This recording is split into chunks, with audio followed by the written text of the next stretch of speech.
Humanity has answered one question again and again throughout history, without ever asking it out loud. Why do we love the powerful but not the just? Why do we celebrate those who hold the sword, but silence those who speak the truth? Why are cities remembered by the names of their conquerors, while those who tried to protect them disappear from memory? This question is not only about the past, it lives inside the present because the same choice is still being made every day, in every society, and inside every individual. We still turn our eyes toward power because power is loud, while justice is quiet. Power is visible, while justice is felt. Power creates fear, while justice demands conscience. And throughout history, humanity has chosen fear over conscience because fear feels safer. The first humans did not live with ideas of fairness or rights, but they understood strength. The strong hunter survived, the weak one vanished. There was no justice, only survival, and that instinct never disappeared. It only changed its shape. The cave became the city. The club became law, but the logic remained the same. Strength promised protection. Justice demanded time, patience, and risk, and when humans face danger, they seek immediate certainty, not slow truth. That is why the first leaders in history were not the most moral, but the most powerful. They were followed not because they were right, but because they were feared, and fear creates belonging.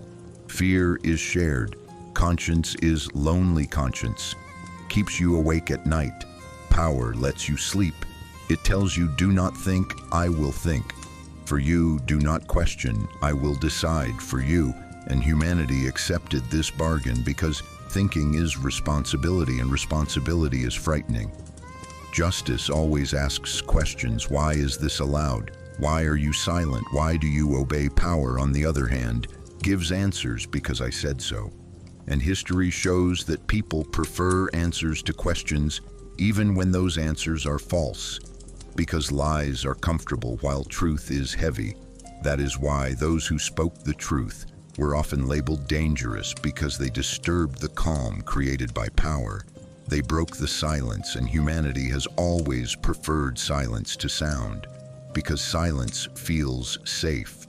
The just rarely gathered crowds, because justice does not create masses, it creates individuals. Power crushes individuals and shapes masses, and inside a mass, people no longer feel their own fear.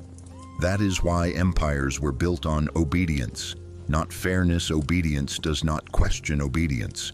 Rests. Humanity did not choose power because it loved it. Humanity chose power because it could not endure justice, because justice demands change while power allows adaptation, and humanity has always feared change more than oppression. And this fear guided its choices across centuries. The form evolved, the names changed, but the pattern remained. And today, the same question still stands.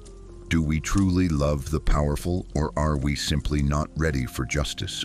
The powerful are remembered, while the just are often silenced. And this pattern has repeated itself so consistently throughout history that it no longer feels like an accident, but like a rule. Humanity rarely remembers those who were right. It remembers those who won, because memory is not built on truth. It is built on dominance. Statues are raised for conquerors, not for those who warned against conquest. Empires preserve the names of rulers, not the voices of those who questioned them, because power does more than control land. It controls narrative. It decides what is recorded, what is taught, and what is forgotten. The just are dangerous not because they threaten violence, but because they threaten legitimacy. They ask questions that power cannot answer without exposing itself, and for this reason they are removed, ignored, discredited, or erased. Silence becomes a tool not only to stop dissent, but to rewrite reality over time.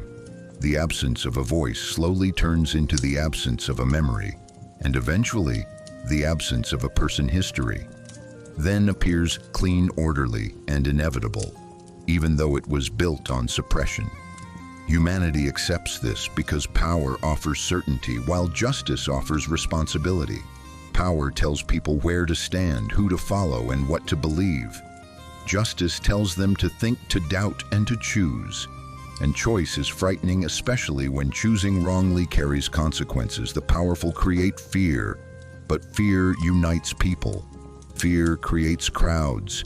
Fear makes individuals feel protected. Inside obedience, justice, on the other hand, isolates it, strips away excuses, and forces individuals to face their own silence. This is why societies instinctively move towards strength instead of righteousness. Strength feels like safety, while justice feels like risk over centuries.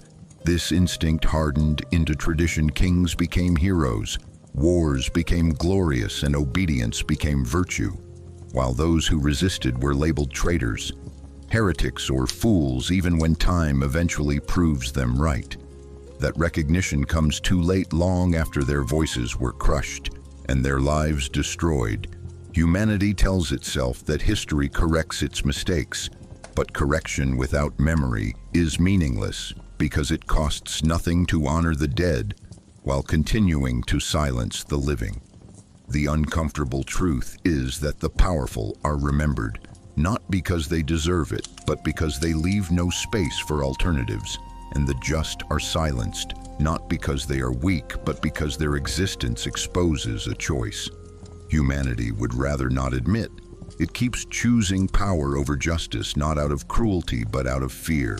Fear of uncertainty, fear of responsibility, fear of standing alone. And until that fear is confronted, history will continue to remember strength while burying truth in silence. Power promises safety while justice demands risk, and this difference lies at the core of nearly every choice humanity has ever made.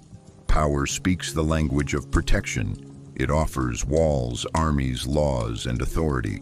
It tells people that as long as they obey, they will be spared uncertainty, hunger, chaos, and isolation. Justice offers none of these guarantees. Justice does not promise survival. It promises meaning, and meaning is costly because it requires action, accountability, and courage. When humans face danger, they instinctively search for something solid, something immediate, something that removes the burden of choice, and power does exactly that. It simplifies the world into commands and consequences, while justice complicates it with questions, responsibility, and doubt. Throughout history, societies aligned themselves with strength, not because strength was right, but because it felt safe.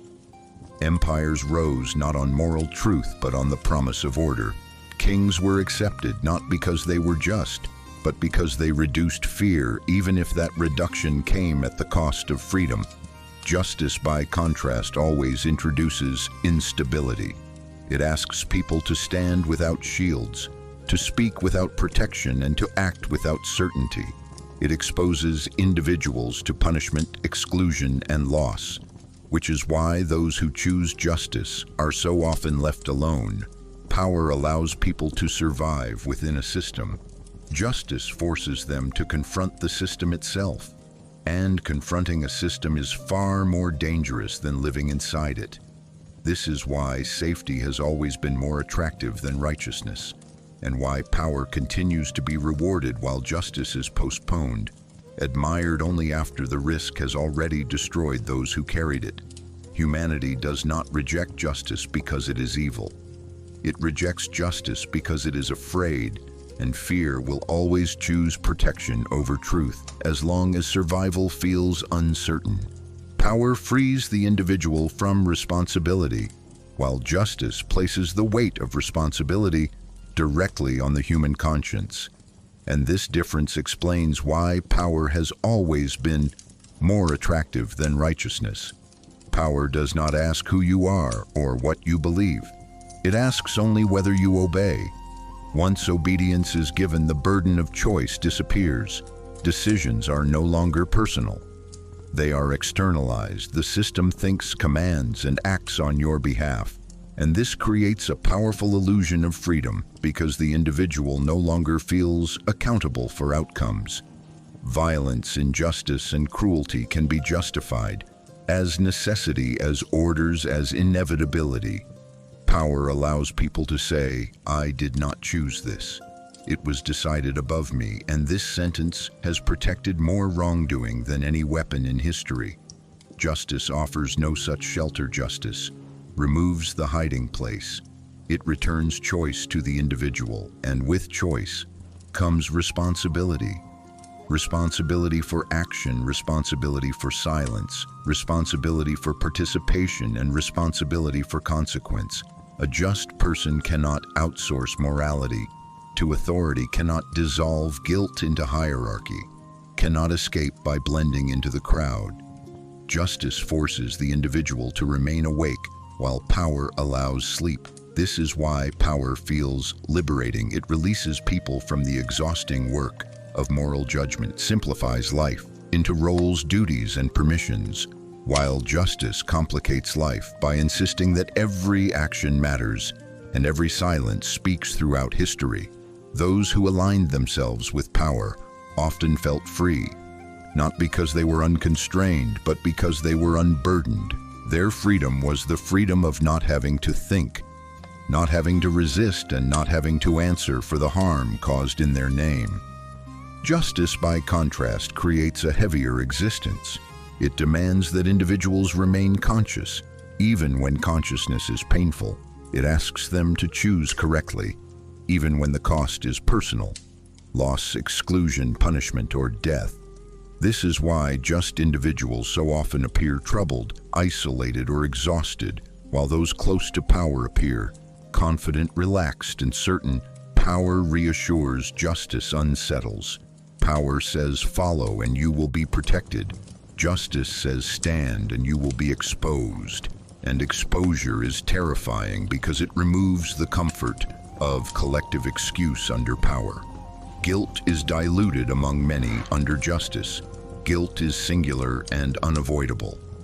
History shows again and again that when faced with this choice, most people instinctively reach for the relief that power offers, rather than the burden that justice demands. They prefer delegated morality over personal integrity, because integrity has consequences. Power creates distance between action and conscience. Justice collapses that distance, completely forcing individuals to face themselves without mediation. And this confrontation is deeply uncomfortable. It reveals fear, cowardice, and compromise, qualities people would rather not see in themselves. Power hides these truths behind uniforms, laws, traditions, and rituals. Justice strips them away and leaves only the human being and the decision they must make.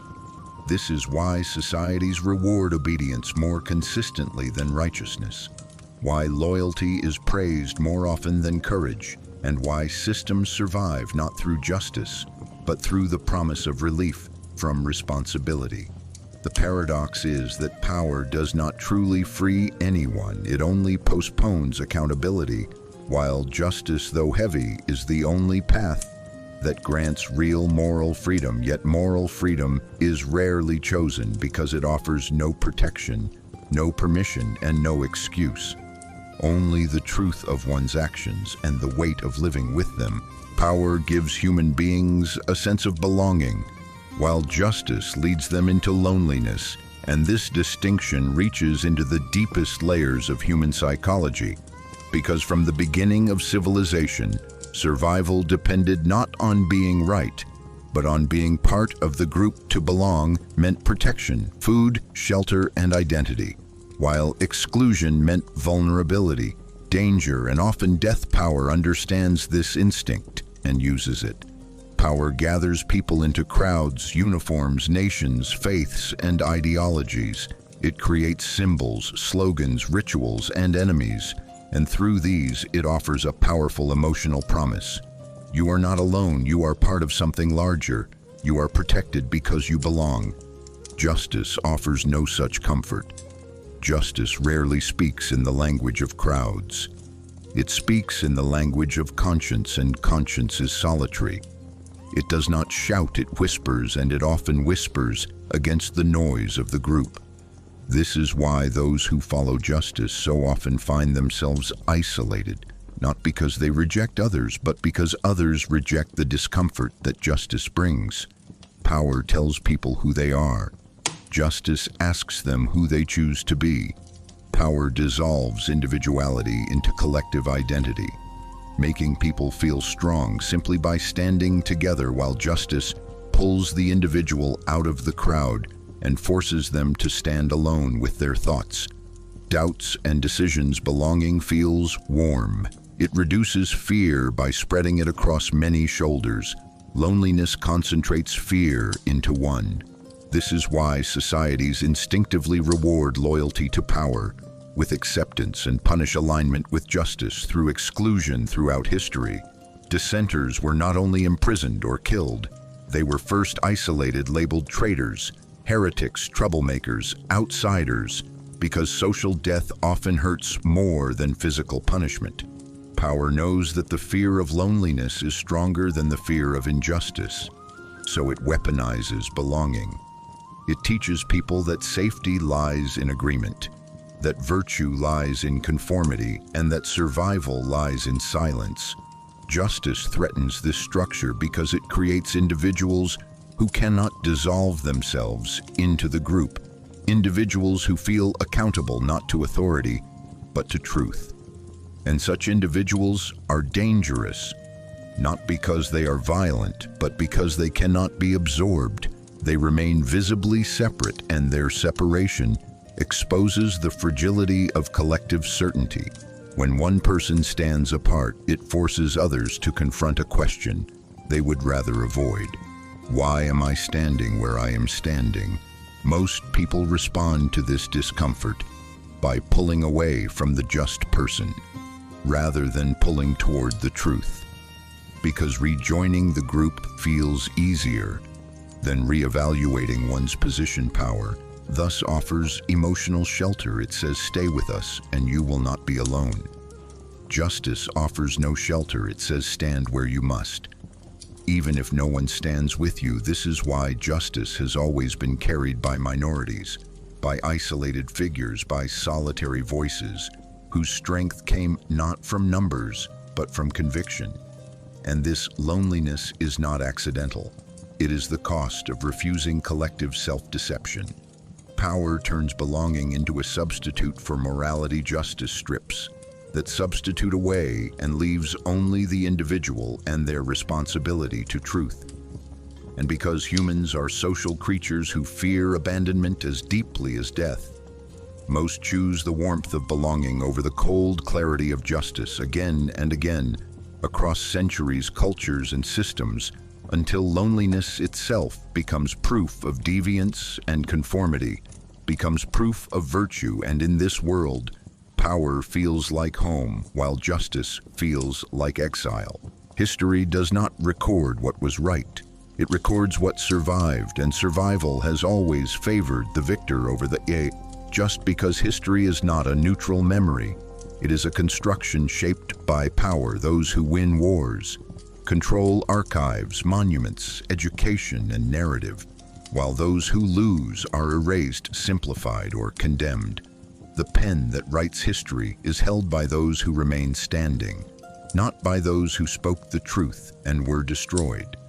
This is why conquest is remembered as glory, while resistance is remembered as rebellion, why obedience becomes virtue, while dissent becomes crime. The victorious do not need to prove their righteousness. They only need to endure long enough to define reality. Once power is secured, its version of events hardens into fact. Children are taught it, books repeat it, rituals reinforce it, and over time, repetition replaces truth. The just rarely leave records because their lives are interrupted, silenced, or cut short. Their words survive only as fragments, rumors, footnotes, or accusations written by their enemies. History therefore becomes a map of dominance rather than morality. It celebrates expansion, not restraint, authority, not conscience, order, not justice. And because people learn the past through this distorted lens, they internalize a dangerous lesson that success equals correctness, that power equals legitimacy, and that survival justifies everything. This belief then feeds the next generation of violence, creating a self-perpetuating cycle where each new victor points to history as proof of righteousness. Even though history itself was written under coercion, those who challenged power threatened this illusion, which is why they had to disappear. Not only physically, but narratively erasing a person from memory is the final victory, because once forgotten, they can no longer question the present. Yet time occasionally fractures this narrative centuries later. Names resurface, ideas return, and suppressed truths are rediscovered. But this delayed recognition changes nothing for those who paid the price. Justice offered too late is not justice. It is consolation, for the living humanity comforts itself by saying that history eventually vindicates the just. But this belief ignores a harsher reality. History corrects nothing, it only rearranges memory after the damage is done. And because the living continue to learn from a past shaped by winners, they continue to imitate power rather than principle, mistaking dominance for destiny, until the same pattern repeats again. The next war, the next silence, the next erasure. History does not remember the just because remembrance requires power, and those who possess power rarely need justice to justify themselves. Power operates through fear, while justice demands courage, and this distinction explains why power spreads quickly, while justice moves slowly. Fear is immediate. It reaches the nervous system before thought. It triggers obedience before reflection, and it requires no understanding. Only submission power relies on this reflex. It does not need people to agree, it only needs them to comply. Fear shortens moral distance, it narrows vision, reduces complexity, and convinces individuals that survival is more important than truth under fear. Silence feels reasonable, conformity feels intelligent, and obedience feels responsible. Justice cannot function in this environment because justice requires the opposite state of mind. It requires awareness, presence, and willingness to accept consequences. Courage is not the absence of fear, but the decision to act despite it. And this decision cannot be automated, it cannot be imposed, and it cannot be shared equally. Courage isolates because it returns agency to the individual, while fear dissolves agency into the collective underpower. Fear becomes normalized, it is dressed as common sense, caution, loyalty, or realism, and people learn to confuse moral surrender with wisdom. They tell themselves that resistance is naive, that questioning authority is dangerous, that survival requires adaptation. Power rewards this thinking because it transforms fear into stability. Justice interrupts this process by exposing the cost of that stability. It forces people to confront the uncomfortable truth that safety built on silence is not safety but postponement. Justice asks individuals to speak when silence would protect them, to stand when obedience would shelter them, and to choose truth when fear offers excuses. This is why those who pursue justice often appear reckless or extreme to others, because courage looks irrational to a mind trained by fear. Throughout history, fear has been the most efficient political tool, not because it is cruel, but because it is effective. It spreads faster than ideas. It unites faster than values, and it disciplines without persuasion. Justice, by contrast, requires moral imagination. It requires the ability to see beyond immediate danger and to value integrity over comfort. And this capacity is rare, not because humans lack goodness, but because fear constantly trains them to prioritize survival over meaning. Power tells people that fear is realism. Justice tells them that courage is responsibility. And between these two messages, most choose realism because courage offers no guarantees. It does not promise victory, safety, or recognition. It only promises alignment between action and conscience. And this alignment often comes at great personal cost: isolation, punishment, loss, or death. Fear avoids these costs by offering compliance as a substitute for morality. And because fear feels rational while courage feels risky, societies learn to admire strength rather than bravery. They praise order rather than resistance, and they mistake quiet obedience for peace. This is why power endures even when it is unjust, and why justice so often emerges only in moments of collapse, when fear temporarily loses its grip and people are forced to confront the emptiness of survival. Without dignity until then, fear continues to govern behavior, shaping choices, memories, and identities, while courage remains exceptional, admired in hindsight but avoided in practice. Because power does not need courage to function. It only needs fear, and as long as fear remains easier than courage, justice will continue to demand what most are unwilling to give. Human beings hide their weakness inside power because power provides distance between who they are and what they fear to admit about themselves. Weakness is not only physical, it is fear, uncertainty, doubt, and the awareness of vulnerability. And these are states. Humans instinctively try to escape power, offers an escape by allowing individuals to merge with something larger than themselves, a system, an authority, a nation, an ideology. And within that structure, personal weakness becomes invisible when a person stands alone. Their fear is exposed, but when they stand behind power, their fear is reframed as loyalty. Caution, realism, or necessity. Power allows people to mask insecurity as obedience and cowardice as discipline. It gives them language that transforms inner fragility into external justification. This is why people so often cling to powerful institutions, even when those institutions harm them, because inside power, they do not have to confront their own hesitation, their own silence, or their own compromises. Weakness demands self-examination. Power removes that demand. It replaces introspection with alignment and responsibility with hierarchy under power.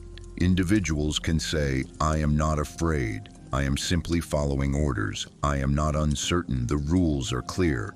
I am not weak. The system is strong." And this psychological transfer is deeply comforting because it converts internal conflict into external structure. Power absorbs doubt and returns certainty, even if that certainty is false. Justice, by contrast, strips away these protections. It exposes weakness rather than concealing it. It asks individuals to face fear without armor, to acknowledge uncertainty without permission, and to act without guarantees.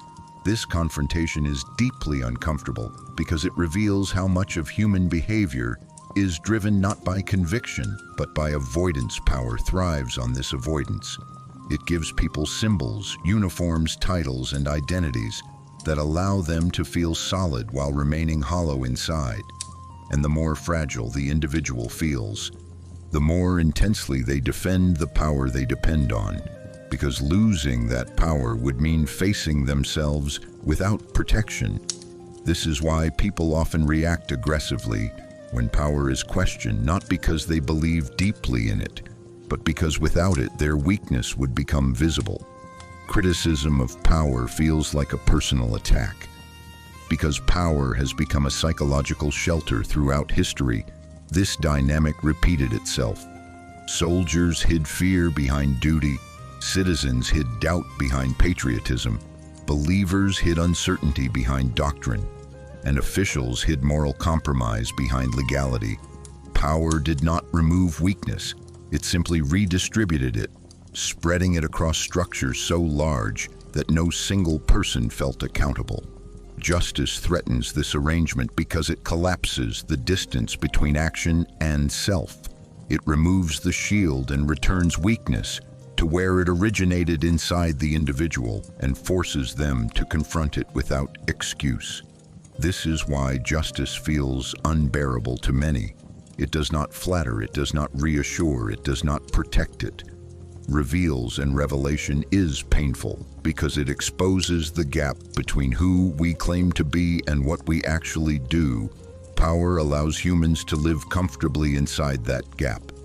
Justice does not, and so people defend power not because it makes them strong, but because it prevents them from seeing how fragile they truly are. And as long as power continues to offer this refuge from self-awareness, weakness will continue to hide behind authority, while justice remains something admired from a safe distance, but rarely embraced. Justice wins slowly while power delivers immediate reward. And this imbalance shapes human behavior more than morality ever has. Power provides instant reinforcement. It offers status, safety, recognition, and material benefit in the present moment, while justice rarely offers anything visible or immediate. Justice demands sacrifice first and meaning later, if meaning comes at all, and the human mind is not built to wait patiently for abstract validation when concrete rewards are available. Now, throughout history, those who aligned themselves with power were rewarded quickly with protection, influence, wealth, and belonging, while those who aligned themselves with justice were asked to endure loss, isolation, and punishment, without assurance that their suffering would ever be acknowledged. Power operates on short timelines. It rewards compliance immediately, because immediate reward reinforces loyalty. Justice operates on long timelines. It may take years, decades, or centuries before its value is recognized, and often that recognition comes after the individual who upheld it is already gone. This delay makes justice psychologically unattractive, because humans are wired to respond to short-term incentives. Fear and reward shape behavior far more effectively than delayed moral satisfaction. Power understands this and uses it strategically. It punishes resistance swiftly and rewards obedience instantly, creating a feedback loop where conformity feels rational and dissent feels foolish. Justice breaks this loop by refusing to bargain with timing. It asks individuals to act correctly even when the cost is immediate and the reward uncertain. This is why those who pursue justice are often portrayed as unrealistic, naive, or irresponsible, because from the perspective of immediate outcomes they appear to be losing, while those who pursue power appear to be winning. History then reinforces this illusion by recording victories rather than sacrifices, creating the false impression that power is always effective and justice is always impractical. Yet this is a distortion, because the success of power is measured in speed and visibility, while the success of justice is measured in depth and endurance. Justice does not conquer territories, it reshapes conscience, but conscience evolves slowly and quietly and cannot compete with the spectacle of immediate dominance. Humanity repeatedly chooses power not because it despises justice, but because it is impatient, because waiting for justice requires faith in a future that may never arrive. Power removes the need for that faith by offering certainty.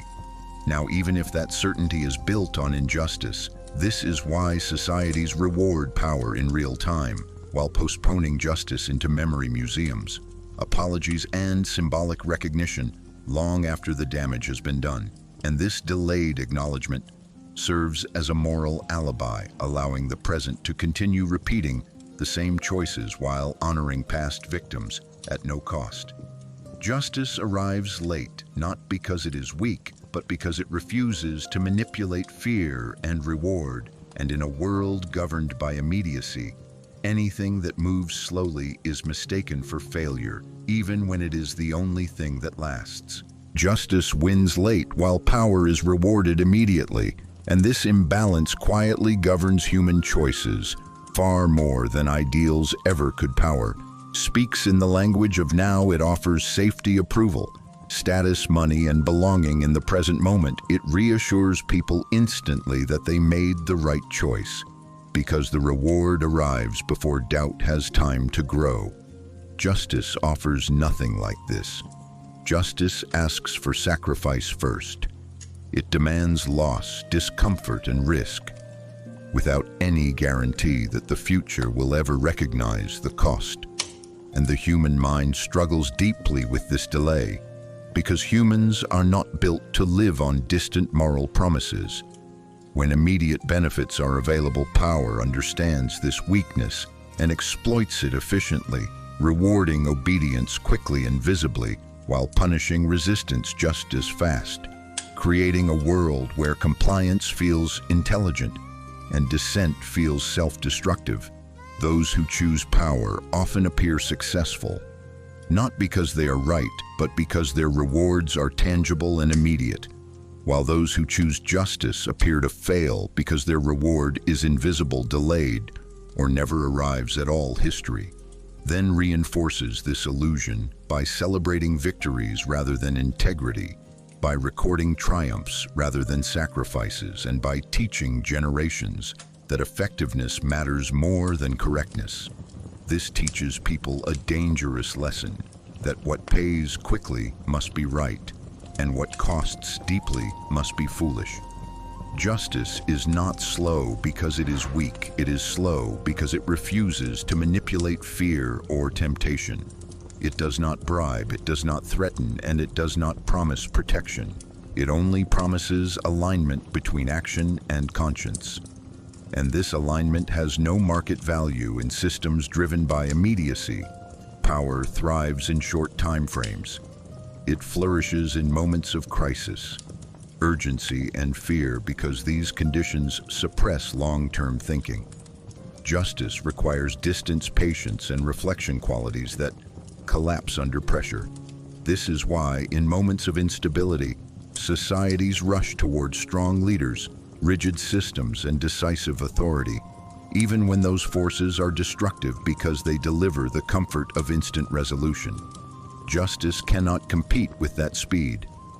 It cannot offer relief on demand. It works quietly, reshaping values, slowly influencing thought, gradually altering behavior across generations. And because its victories are subtle, they are often unnoticed, while power stages its success loudly through symbols, ceremonies, rewards, and punishment.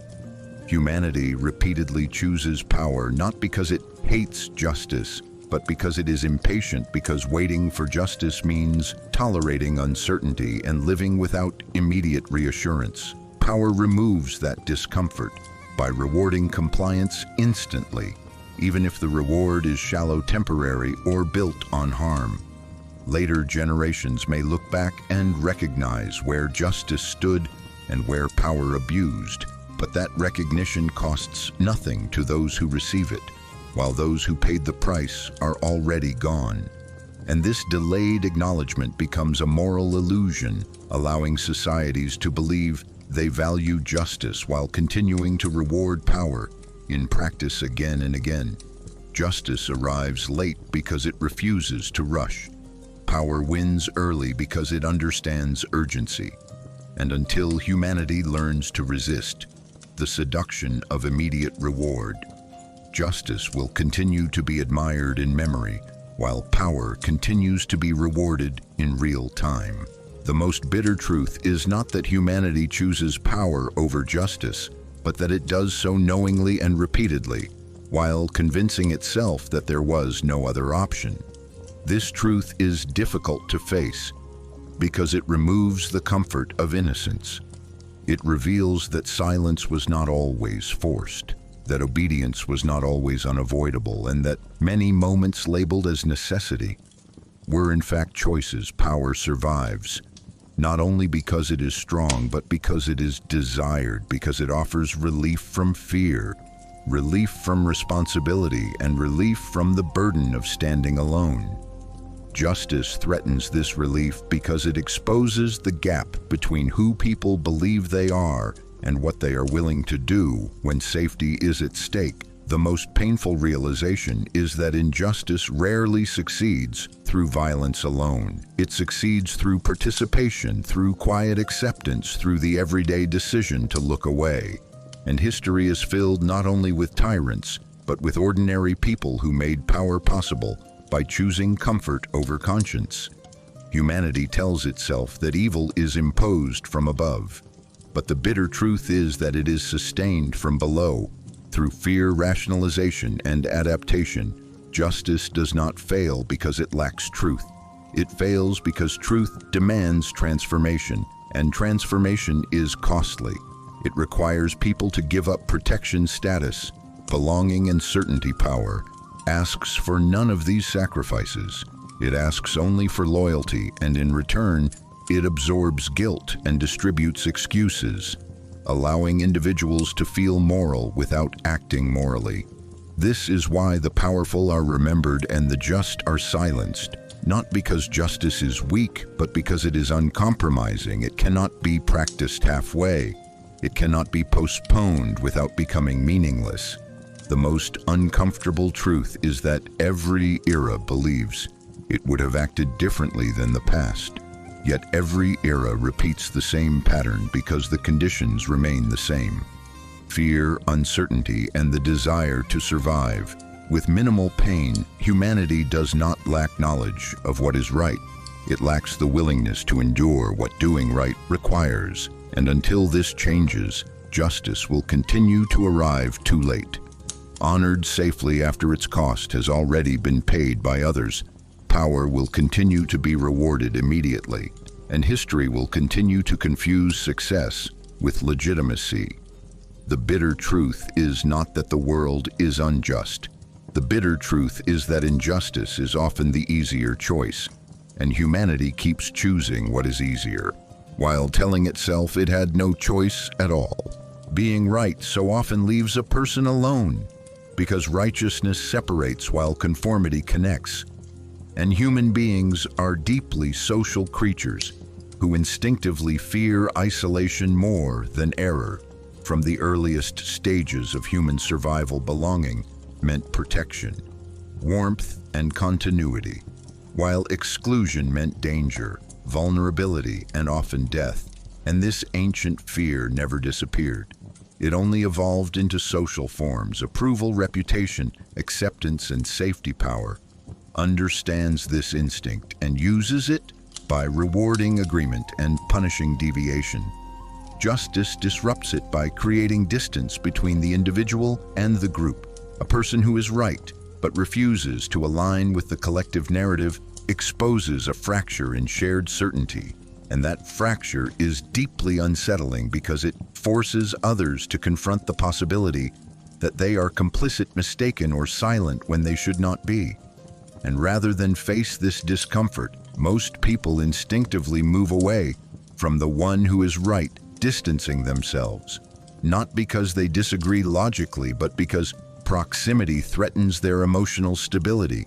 Being right demands consistency between belief and action, and this consistency is rare because it carries cost.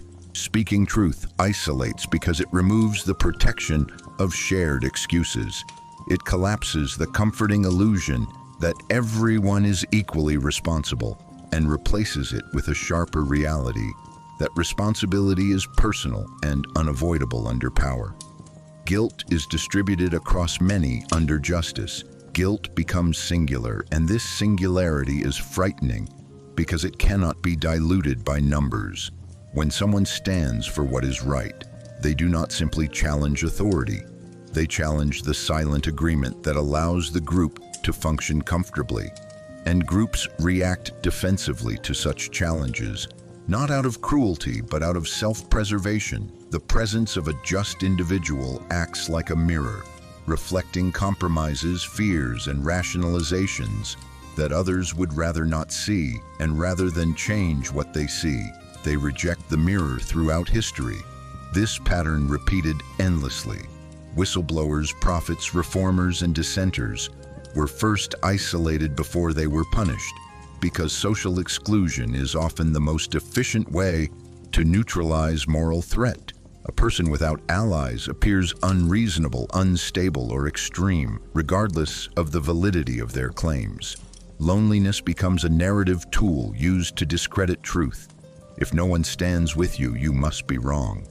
Power reinforces this by equating majority with correctness and unity with virtue. Turning solitude into suspicion, justice cannot offer belonging, because belonging requires agreement, and justice often requires refusal. Refusal to lie, refusal to obey. refusal to remain silent, and refusal breaks bonds that are built on convenience rather than integrity. This is why those who choose justice often experience not only external isolation, but internal exhaustion, because standing alone requires constant self-affirmation without feedback, reassurance, or reward. It demands faith in principles rather than approval, and this faith must be renewed daily without confirmation. The tragic irony is that society later praises the same individuals it once abandoned, but that praise arrives only after their solitude can no longer disrupt anything living. Truth isolates because it demands response, while dead truth is safe because it demands nothing, and so people prefer to admire righteousness at a distance rather than endure it up close, because standing with someone who is right often means standing against comfort, safety, and belonging, and most people are not prepared to pay that price. The result is a world where being right is lonely, not because truth lacks allies, but because alignment with truth requires breaking the silent contracts that keep communities intact. And until belonging is redefined to include conscience rather than compliance, righteousness will continue to feel like exile, and solitude will remain the price of refusing collective self-deception. Human beings tend to love those who were right only after time has passed, because distance removes danger and memory removes responsibility, while admiration without consequence feels safe. A just person who is alive demands response, change, and action. They disrupt the present by forcing uncomfortable questions and exposing compromises that people would rather leave unexamined. But once that person is gone, their righteousness no longer threatens anything. It becomes symbolic rather than practical, and symbols are easy to celebrate because they require nothing in return. History repeatedly transforms persecuted figures into moral icons. Only after their voices can no longer challenge existing structures. This delayed affection allows societies to appear virtuous without paying the cost of virtue. When someone is right in the present, they create tension because their existence implies that others are wrong or complicit. And this implication is deeply unsettling because it threatens identity, belonging, and self-image. Loving the just too early would require people to admit fear, cowardice, or silence, while loving them later requires only words, ceremonies, and monuments. Admiration after death becomes a form of moral theater where societies perform regret without altering behavior. This is why apologies arrive generations late, and why reformers are praised long after their warnings were ignored. The passage of time transforms conflict into narrative, and narrative is easier to manage than confrontation. Once history turns a living person into a story, their complexity is softened, their radical demands are edited out, and their message is reshaped to fit present values. People say they would have supported them while ignoring the fact that supporting them would have required standing alone, risking status and abandoning comfort. Humans also use hindsight as a way to preserve their self-image by imagining themselves as morally aligned with the past without confronting their present choices.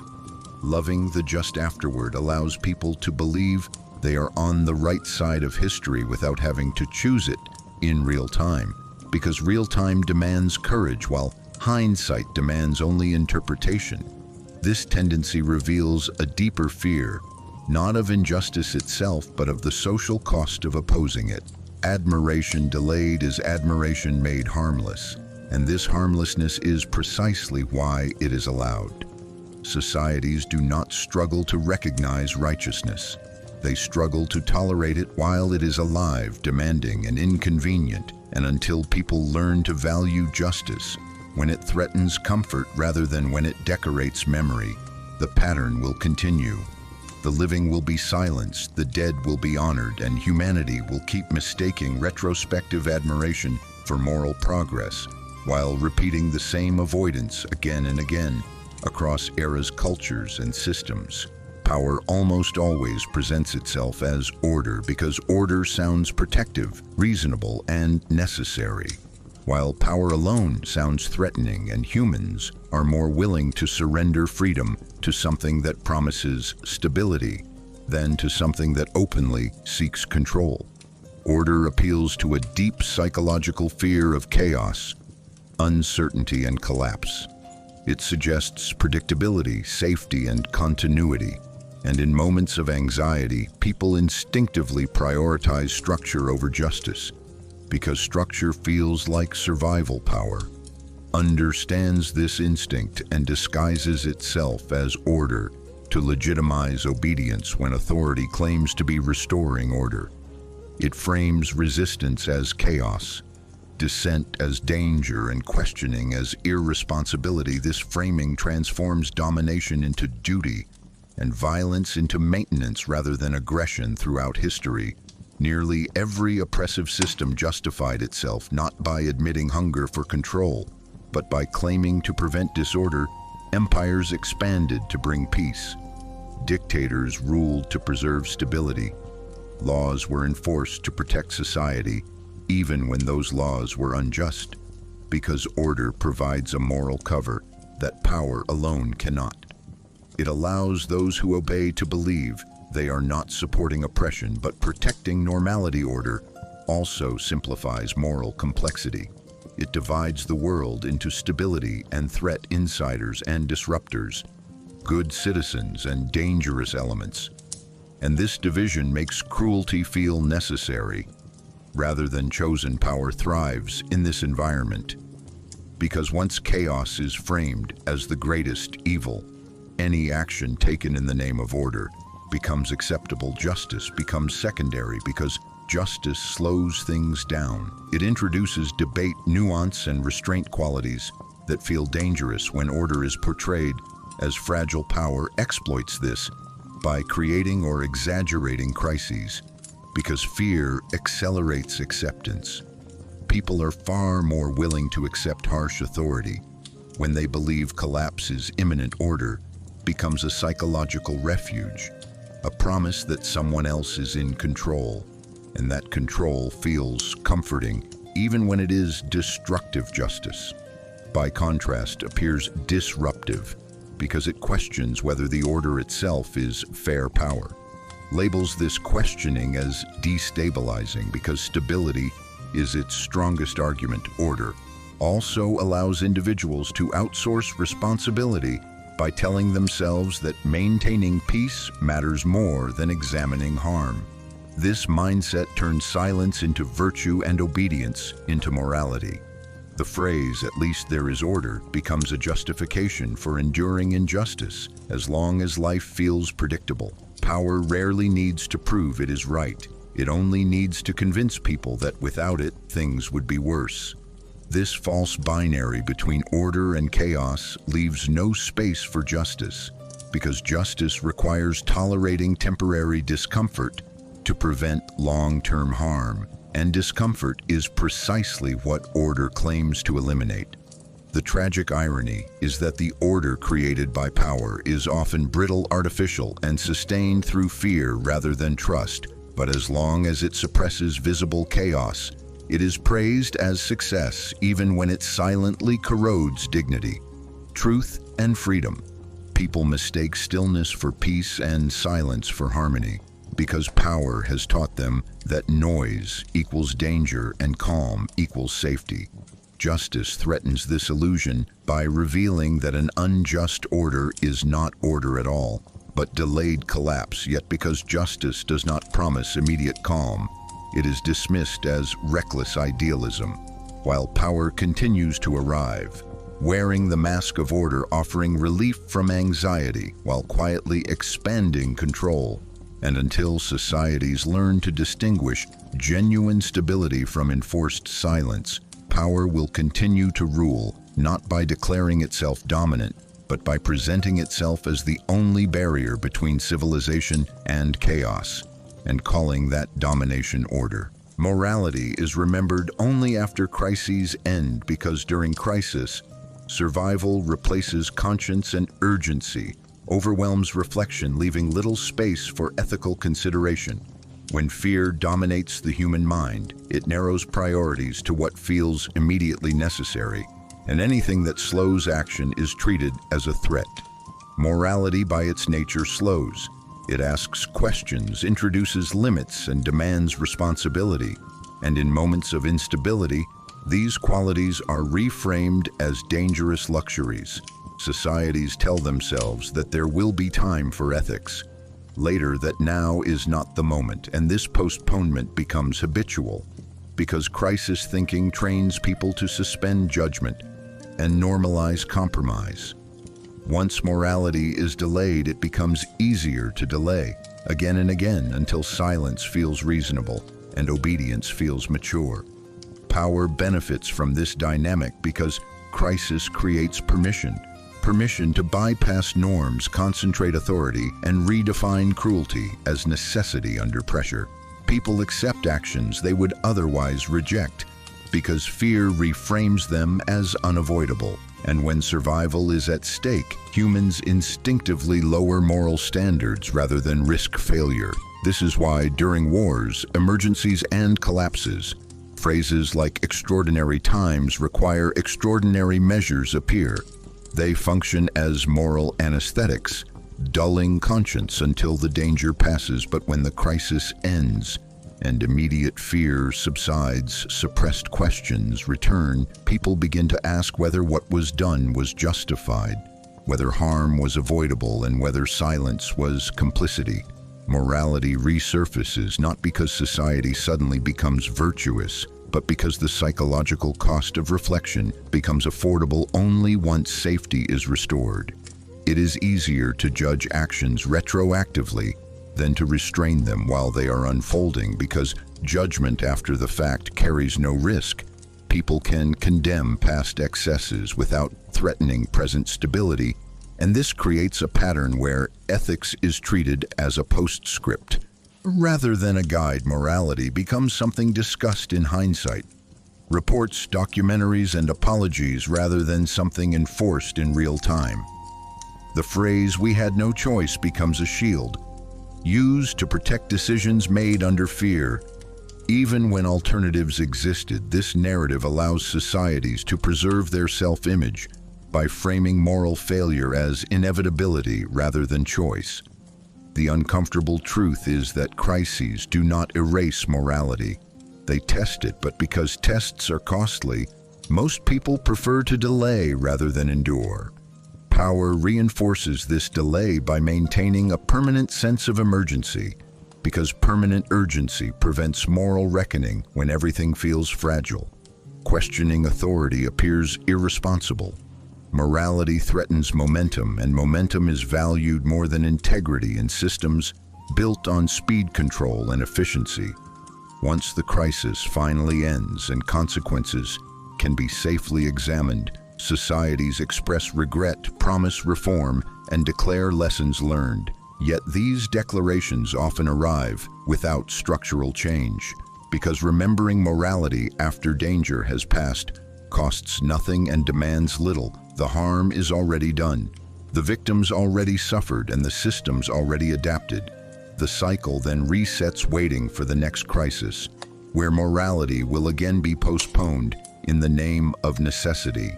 The bitter reality is that morality remembered only after safety returns is not morality but memorialization. It honors values without practicing them and allows societies to believe they are ethical, while repeatedly abandoning ethics whenever fear reappears, until morality is valued precisely during crisis, rather than after it ends. It will remain a decorative principle invoked when convenient and ignored when it matters most, and history will continue to record regret instead of restraint and apologies instead of courage. The most dangerous moment in history is not when power openly oppresses or when violence explodes into chaos, but when ordinary people quietly agree with power while telling themselves they had no choice. Because this is the moment when injustice stops needing force and begins sustaining itself. This moment does not arrive with alarms or declarations. It arrives silently in private decisions, small compromises, and internal justifications. When individuals align with strength not out of belief, but out of convenience, fear, or exhaustion, and label that alignment as realism, responsibility, or maturity. At this point, power no longer has to threaten, it is already internalized.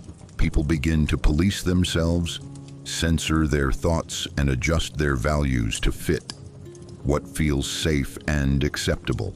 The system becomes stable not because it is just, but because resistance has been reframed as unreasonable, dangerous, or unnecessary.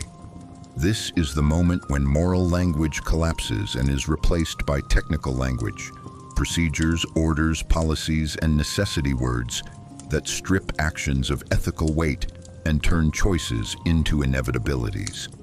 The individual tells themselves that someone else is responsible, that now is not the time, that things are complicated, that survival requires silence, and each of these thoughts tightens the structure of power without a single act of visible cruelty. This is why the most dangerous moment is not marked by screams, but by calm routines, meetings, paperwork, and everyday normality.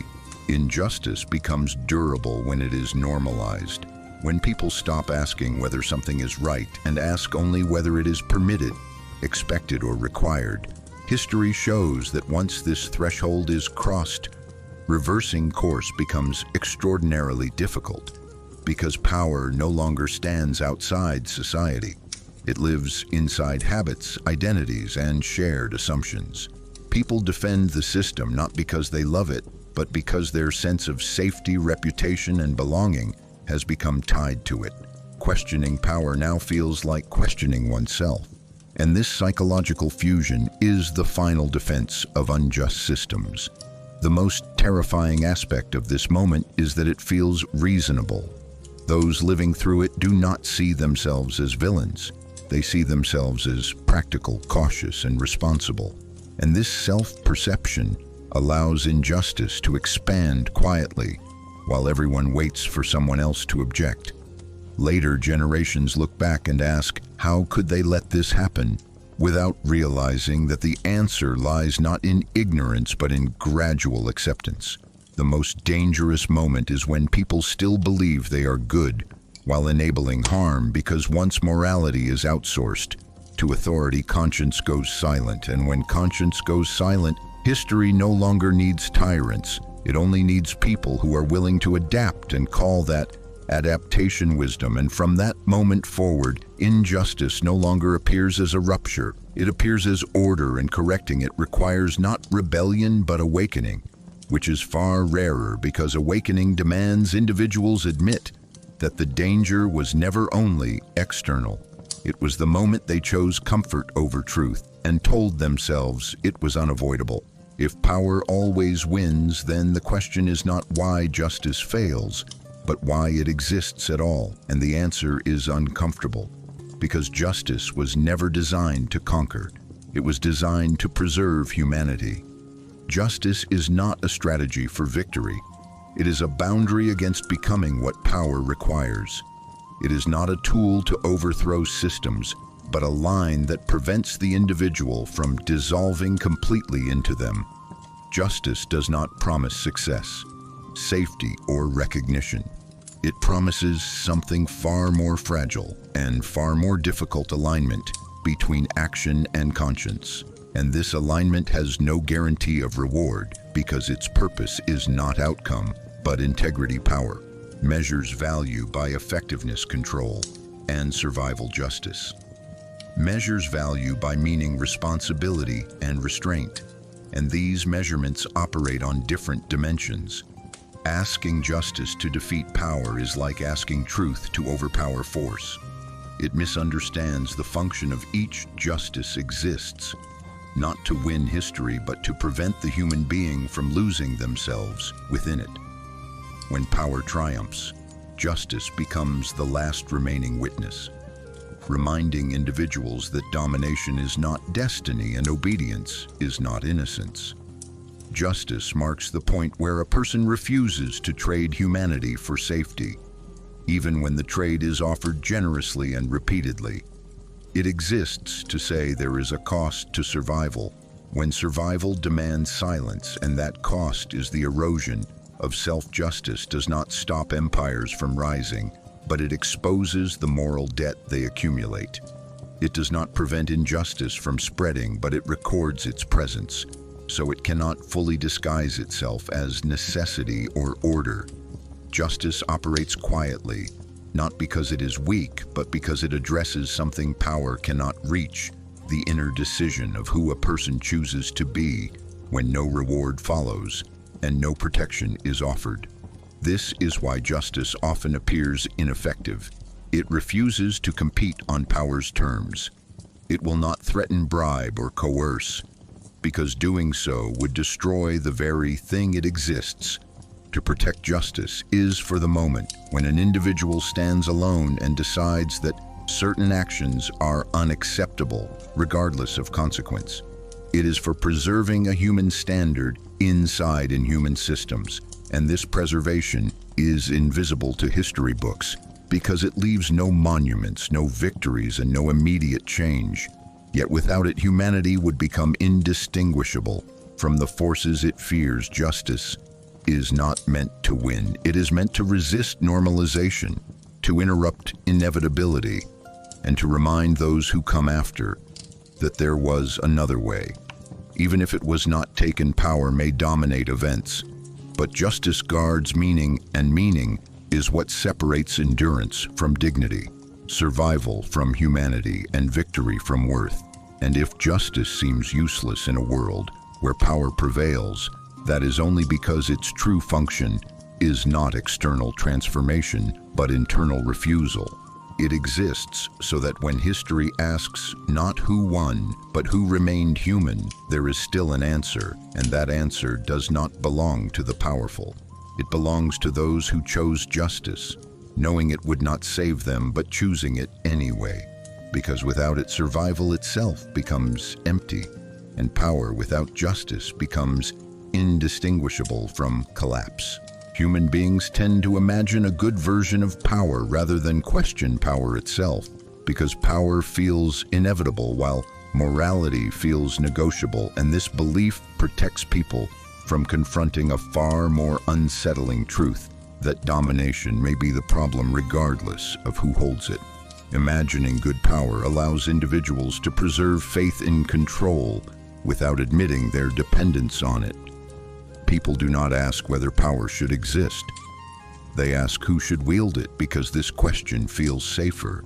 It assumes that suffering comes from bad intentions rather than from the structure of power itself.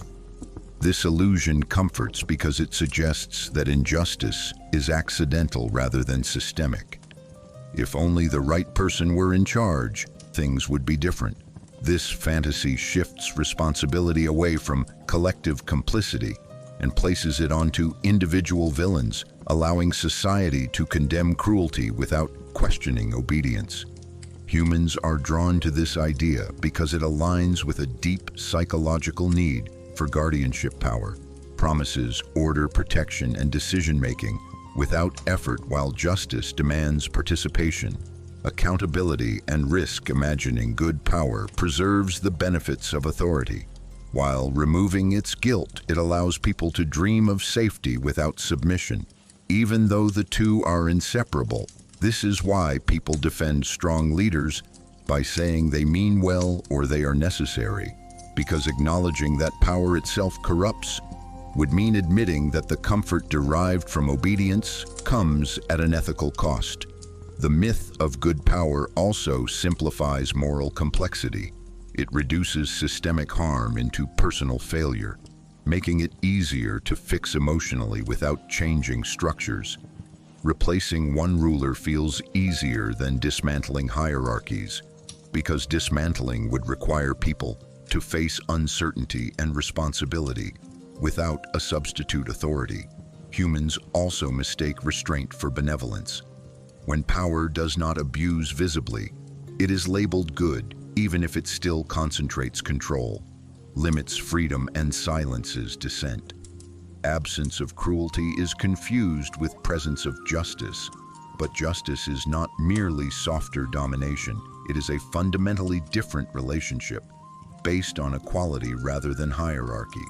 The fantasy of good power survives because it allows people to believe they can remain protected without becoming complicit.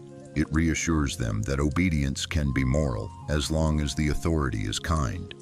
Yet history repeatedly shows that even kind power eventually relies on coercion because power cannot function without enforcement. When enforcement appears benevolent, people stop resisting until resistance is no longer possible. Imagining good power delays confrontation with this reality.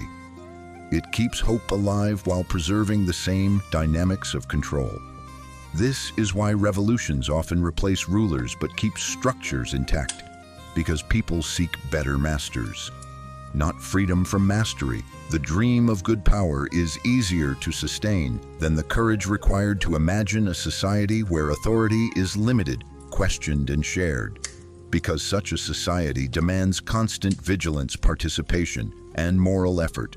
Power offers relief from that effort by centralizing decision-making and responsibility, and humans exhausted by uncertainty accept this trade, believing that safety is worth the cost.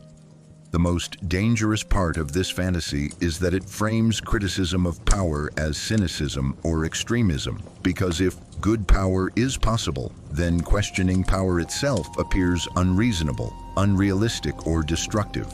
This protects power from deeper scrutiny and ensures its survival under new names and faces. The illusion persists because it meets emotional needs, not logical ones. It promises rescue without vulnerability, order without effort, and morality without sacrifice. And as long as people crave these comforts, they will continue to search for better rulers rather than question why they need rulers at all, mistaking the hope for good power as progress while leaving the underlying relationship between authority and obedience untouched and unchallenged across generations. Justice survives through individuals rather than systems, because justice is a moral relationship, while systems are functional mechanisms, and these two operate according to fundamentally different logics. Systems are designed to endure, optimize, and reproduce themselves. They value efficiency, predictability, and stability above all else. And in order to achieve these goals, they must standardize behavior, reduce complexity, and suppress exception. Justice resists all of these requirements because justice is contextual. It depends on attention, empathy, and judgment, which cannot be automated or evenly distributed. Once justice is absorbed into a system, it must be translated into rules, procedures, and policies, and in that translation, its essence is lost because rules cannot feel compassion, procedures cannot perceive nuance, and policies cannot respond to singular human suffering. Systems do not act, they execute, and execution requires neutrality. Justice is not neutral. It demands discrimination in the moral sense, the ability to see difference, respond uniquely, and accept responsibility for outcomes. This is why systems often claim to deliver justice. While producing injustice at scale, they replace moral judgment with protocol, allowing harm to occur without anyone feeling accountable. When injustice is systemic, everyone participates but no one decides. And this diffusion of responsibility is lethal to justice, because justice requires a decision maker who can say, "This stops here," even if the rules allow it. Individuals can make this decision, systems cannot, because systems punish deviation. They reward consistency and stability. Even when stability sustains harm, justice therefore survives only in moments where an individual interrupts the system, refusing to perform a role mechanically and choosing conscience over compliance. This interruption is costly because systems are hostile to unpredictability. They interpret moral refusal as error, disloyalty, or threat, and they respond by isolating, correcting, or removing the individual. This creates the illusion that justice is impractical because it does not scale. But justice was never meant to scale. It was meant to prevent humans from becoming instruments. Systems grow by reducing people to functions. Justice lives by insisting that people remain persons. When justice is systematized, it becomes law. When law is detached from conscience, it becomes permission rather than protection. History shows that the worst atrocities were not committed by chaotic mobs, but by well-organized systems operating smoothly according to rules, while individuals reassured themselves that they were simply doing their jobs. Justice could not survive in these environments because it had nowhere to reside once individuals surrendered judgment to structure. Yet even in the most rigid systems, justice reappeared through singular acts of refusal. A guard who looks away, a clerk who alters a record, a neighbor who hides a stranger. These acts rarely dismantle systems, but they preserve humanity within them. Justice lives in these interruptions, not because they are efficient, but because they are human, and humanity cannot be fully encoded. Justice is fragile because it depends on choice, and choice cannot be enforced without destroying its meaning. Systems can enforce behavior, but they cannot enforce conscience, which is why justice must remain personal. If it is to remain real, the moment justice becomes fully institutionalized, it stops being justice and becomes management.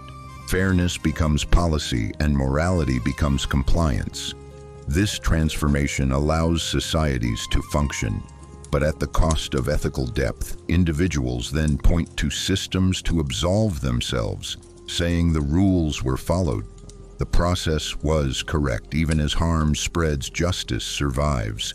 Only where someone is willing to step outside this logic and accept personal risk. Because without risk, justice becomes cosmetic, and without individuals willing to bear that risk, systems will always drift toward convenience, efficiency, and self-preservation rather than truth, compassion, or accountability. Justice is not weak because it lacks structure. It is alive because it refuses to become one. And as long as there are individuals willing to interrupt systems rather than hide inside them, justice will continue to exist quietly, vulnerably, and incompletely, not as a victory but as resistance against becoming less human. Human beings often treat silence as moral innocence because silence feels passive and passivity feels harmless. Yet this belief is one of the most dangerous self-deceptions in history because it allows people to participate in harm while preserving the image of goodness. The sentence "I did nothing" is not a statement of neutrality. It is a psychological shield used to avoid responsibility. Silence is attractive because it creates distance between action and consequence. When a person speaks, they are exposed. They choose a side. They risk punishment, exclusion, and loss. But when they remain silent, they can tell themselves that events happened without their involvement, that harm occurred independently of their presence. This illusion comforts because it allows people to witness injustice without integrating it into their identity. They are not perpetrators, they are observers, and observers believe they are clean history. However, shows that systems of cruelty do not survive on active violence alone. They survive on passive acceptance, on people who do not intervene, do not object, and do not disrupt. Silence becomes the environment in which harm feels normal, and inevitability replaces choice. Humans prefer silence because it preserves belonging. Speaking up threatens social bonds, reputations, and safety, while silence protects them. Silence also allows people to postpone moral reckoning. They tell themselves that the situation is complicated, that they lack information, that now is not the right time. And each delay transforms conscience into background noise until it fades entirely.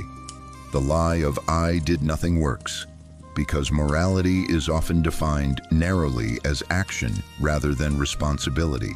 If a person did not strike the blow, they feel absolved, even if their silence enabled the hand that did. Silence is framed as restraint, wisdom, or prudence. But restraint without resistance is surrender, and prudence without principle is avoidance. Societies reinforce this lie by rewarding quiet compliance and punishing visible dissent, teaching people that staying out of trouble is more important than staying aligned with truth over time. This conditioning turns silence into habit and habit into character. People no longer feel that they are choosing silence. It feels natural, reasonable, and even virtuous. The most disturbing aspect of this lie is that it allows injustice to expand without villains. People continue their daily routines convinced of their innocence, while harm grows around them, supported by their non-action. Silence is not empty. It communicates consent. It signals to power that resistance is absent and that limits can be pushed further. History shows that every large-scale injustice required not only aggressors, but a majority willing to remain quiet, because silence stabilizes systems. By removing friction, it lowers the cost of cruelty by ensuring it faces no immediate challenge. And once silence becomes widespread, it rewrites morality itself. Those who speak are seen as troublemakers, extremists, or irresponsible, while those who remain silent are seen as normal, balanced, and mature. This inversion corrupts ethical judgment because it confuses peace with absence of noise and goodness with absence of action. The phrase "I did nothing" hides a deeper truth. Something was happening and I chose not to interfere. This choice may feel small, but multiplied across thousands or millions, it becomes decisive. Silence becomes collective, and collective silence becomes structure. At that point, injustice no longer needs enforcement, it becomes routine. And when the consequences finally surface, people express shock, regret, and disbelief, unable or unwilling to recognize their own role, because acknowledging it would require admitting that morality was abandoned, not through evil intent, but through comfort, fear, and the desire to remain untouched. The most painful realization is that silence is rarely neutral. It is alignment disguised as absence, and the lie of "I did nothing" allows people to survive unjust times without confronting what survival cost them in human terms. And until silence is recognized as participation rather than innocence, injustice will continue to rely on ordinary people who believe they are doing no harm simply because they refuse to act, while harm unfolded in front of them. Justice can never become a collective slogan because slogans are designed to simplify. While justice exists to complicate, slogans must be short, repeatable, emotionally charged, and easily shared. They reduce reality into a shape that can be carried by crowds without reflection. Justice resists this reduction because it is situational, demanding attention to context, motive, and consequence. A slogan tells people what to think. Justice forces people to decide how to act, and this difference makes justice incompatible with mass repetition. Slogans create unity by eliminating nuance. Justice creates responsibility by insisting on it. A slogan works best when it can be shouted. Without understanding, justice fails the moment it is repeated without thought, because its meaning depends on judgment, empathy, and awareness, which cannot be synchronized across a crowd. Collective movements rely on shared language that feels certain and absolute. But justice is rarely absolute. It asks uncomfortable questions. It exposes contradictions, and it refuses to offer simple enemies or simple solutions. This makes it slow, difficult, and resistant to mobilization. Power understands this and replaces justice with slogans that imitate morality without requiring moral effort. Words like freedom, order, security, and unity sound ethical, while remaining vague enough to justify almost anything. Justice cannot hide behind vagueness.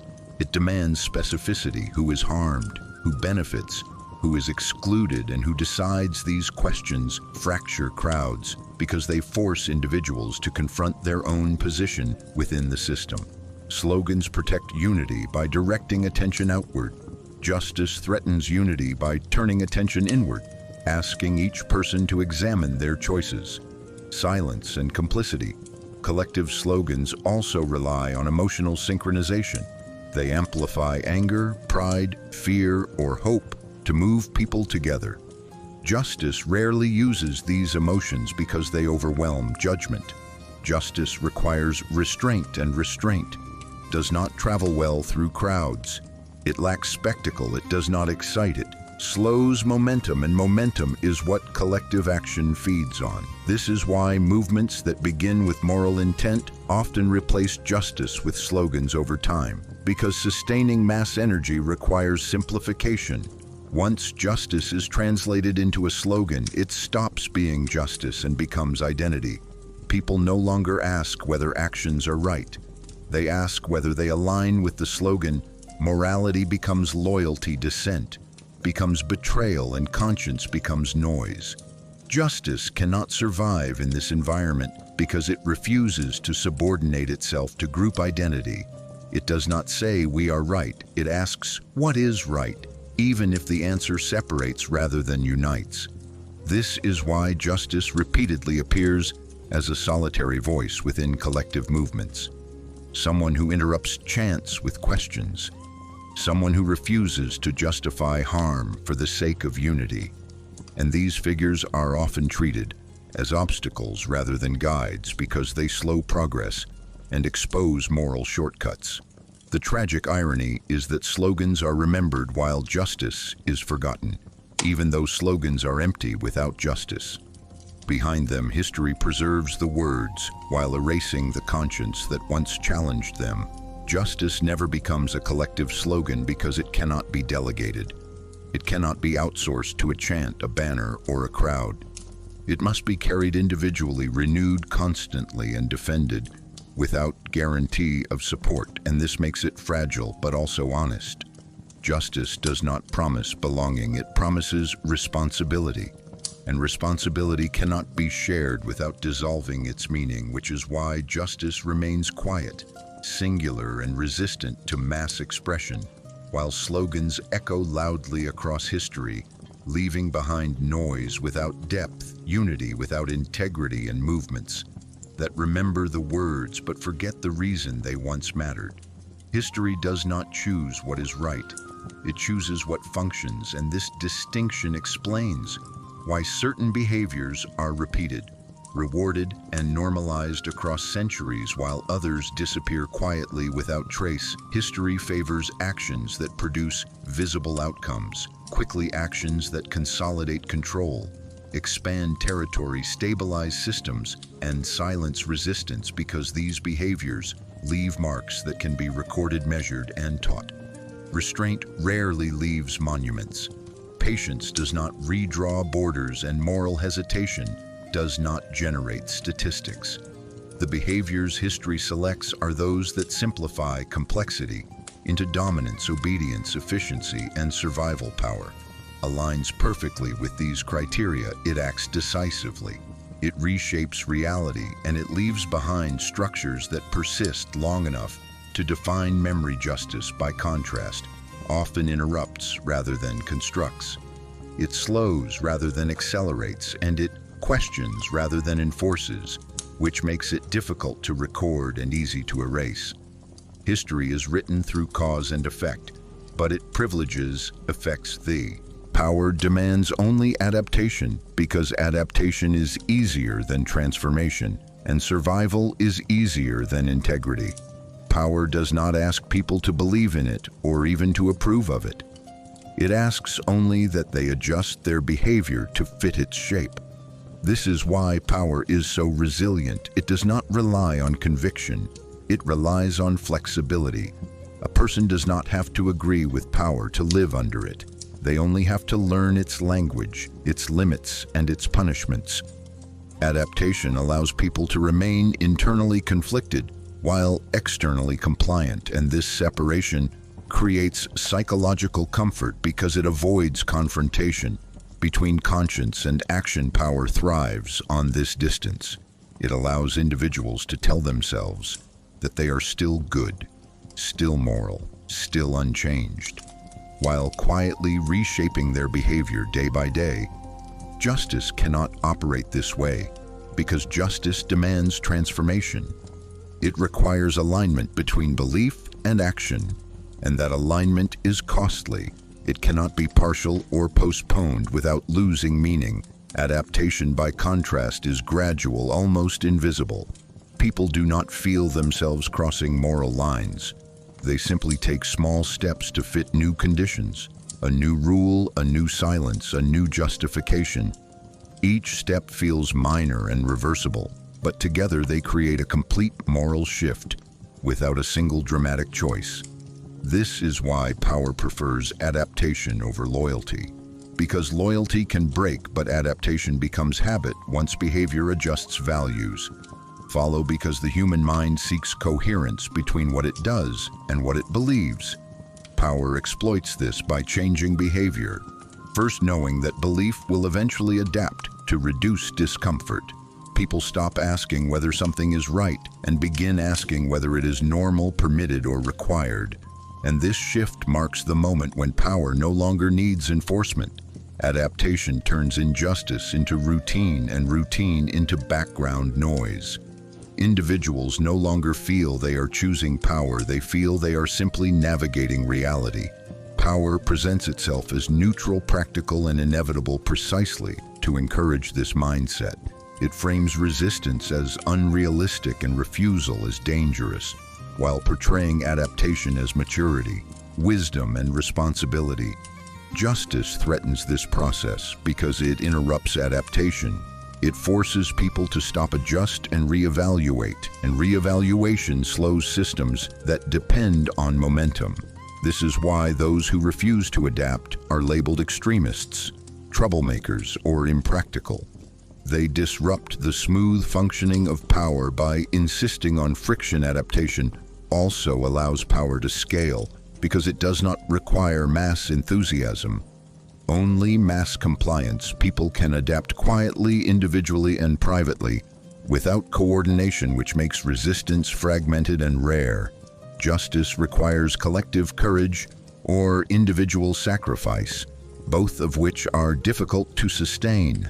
Adaptation requires neither. It allows people to survive without standing for anything, and this is its greatest strength and its greatest danger, because a society built entirely on adaptation can function efficiently, while hollowing out its moral core. Power does not need people to change who they are. It only needs them to stop being who they were, and this subtraction is subtle. It happens not through violence, but through normalization, until people wake up one day, unable to recognize the distance between their original values and their current behavior. Adaptation has erased that memory, and power has succeeded, not by conquering minds, but by reshaping habits. Justice cannot compete with this quiet efficiency because it refuses to compromise on alignment. It demands that individuals confront discomfort now, rather than adjust slowly into silence. And because discomfort is avoided whenever possible, most choose adaptation over transformation, not realizing that adaptation to injustice is itself a form of participation, and that power's greatest achievement is not obedience, but the disappearance of resistance without anyone noticing when it happened. Silence is morally cleaned by language, habit, and collective agreement, until it no longer appears as a choice, but as a virtue. And this transformation is one of the most effective mechanisms through which injustice survives. Silence is never presented as surrender. It is presented as caution, maturity, realism, or responsibility. People are taught that not speaking is wiser than speaking, that waiting is smarter than acting, and that staying quiet is safer than standing out. And through repetition, this framing strips silence of its moral weight, turning it into something neutral or even admirable. The first step in cleaning silence is redefining harm. Morality is narrowed so that only direct action counts as wrongdoing, while inaction is excluded from judgment. If you did not strike the blow, you are innocent. If you did not give the order, you are blameless. This selective definition allows people to witness injustice without feeling implicated because observation is treated as absence rather than participation. The second step is normalizing delay.